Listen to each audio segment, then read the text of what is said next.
Chapter 6. The Israelites did what was evil in the sight of the Lord. So the Lord handed them over to Midian 7 years, and they oppressed Israel. Because of Midian, the Israelites made hiding places for themselves in the mountains, caves, and strongholds. Whenever the Israelites planted crops, the Midianites, Amalekites, and the people of the east came and attacked them. They encamped against them and destroyed the produce of the land, even as far as Gaza.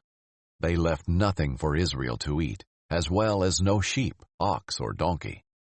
For the Midianites came with their cattle and their tents like a great swarm of locusts. They and their camels were without number, and they entered the land to lay waste to it. So Israel became poverty-stricken because of Midian, and the Israelites cried out to the Lord. When the Israelites cried out to him because of Midian, the Lord sent a prophet to them. He said to them, "This is what the Lord God of Israel says. I brought you out of Egypt and out of the place of slavery. I rescued you from the power of Egypt and the power of all who oppressed you. I drove them out before you and gave you their land. I said to you, I am the Lord your God. Do not fear the gods of the Amorites, whose land you live in. But you did not obey me. The angel of the Lord came, and he sat under the oak that was in Ophrah, which belonged to Joash the Abiezrite. His son Gideon was threshing wheat in the winepress, in order to hide it from the Midianites. Then the angel of the Lord appeared to him and said, "The Lord is with you, valiant warrior." Gideon said to him, "Please, my Lord, if the Lord is with us, why has all this happened? And where are all his wonders our ancestors told us about?" They said, "Hasn't the Lord brought us out of Egypt? But now the Lord has abandoned us and handed us over to Midian." The Lord turned to him and said, "Go in the strength you have and deliver Israel from the grasp of Midian. I am sending you." He said to him, "Please, Lord, how can I deliver Israel? Look, my family is the weakest in Manasseh, and I am the youngest in my father's family. But I will be with you," the Lord said to him. "You will strike Midian down as if it were one man." Then he said to him, "If I have found favor with you, give me a sign that you are speaking with me. Please do not leave this place until I return to you. Let me bring my gift and set it before you." And he said, "I will stay until you return." So Gideon went and prepared a young goat and unleavened bread from a half bushel of flour. He placed the meat in a basket and the broth in a pot. He brought them out and offered them to him under the oak. The angel of God said to him, "Take the meat with the unleavened bread, put it on this stone, and pour the broth on it." So he did that. The angel of the Lord extended the tip of the staff that was in his hand and touched the meat and the unleavened bread. Fire came up from the rock and consumed the meat and the unleavened bread. Then the angel of the Lord vanished from his sight. When Gideon realized that he was the angel of the Lord, he said, "Oh no, Lord God, I have seen the angel of the Lord face to face." But the Lord said to him, "Peace to you. Don't be afraid, for you will not die." So Gideon built an altar to the Lord there and called it, "The Lord is Peace." It is still in Ophrah of the Abiezrites today.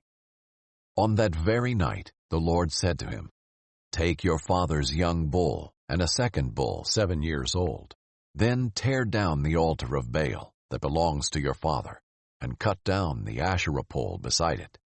Build a well-constructed altar to the Lord your God on the top of this mound. Take the second bull and offer it as a burnt offering with the wood of the Asherah pole you cut down." So Gideon took 10 of his male servants and did as the Lord had told him. But because he was too afraid of his father's family and the men of the city to do it in the daytime, he did it at night. When the men of the city got up in the morning, they found Baal's altar torn down, the Asherah pole beside it cut down, and the second bull offered up on the altar that had been built. They said to each other, "Who did this?" After they made a thorough investigation, they said, "Gideon, son of Joash, did it. Then the men of the city said to Joash, "Bring out your son. He must die, because he tore down Baal's altar and cut down the Asherah pole beside it." But Joash said to all who stood against him, "Would you plead Baal's case for him? Would you save him? Whoever pleads his case will be put to death by morning. If he is a god, let him plead his own case because someone tore down his altar." That day Gideon was called Jerubbaal, since Joash said, "Let Baal contend with him," because he tore down his altar. All the Midianites, Amalekites, and people of the east gathered together, crossed over the Jordan, and camped in the Jezreel valley. The Spirit of the Lord enveloped Gideon, and he blew the ram's horn, and the Abiezrites rallied behind him. He sent messengers throughout all of Manasseh who rallied behind him. He also sent messengers throughout Asher, Zebulun, and Naphtali, who also came to meet him. Then Gideon said to God, "If you will deliver Israel by me, as you said, I will put a wool fleece here on the threshing floor. If dew is only on the fleece and all the ground is dry, I will know that you will deliver Israel by me, as you said." And that is what happened.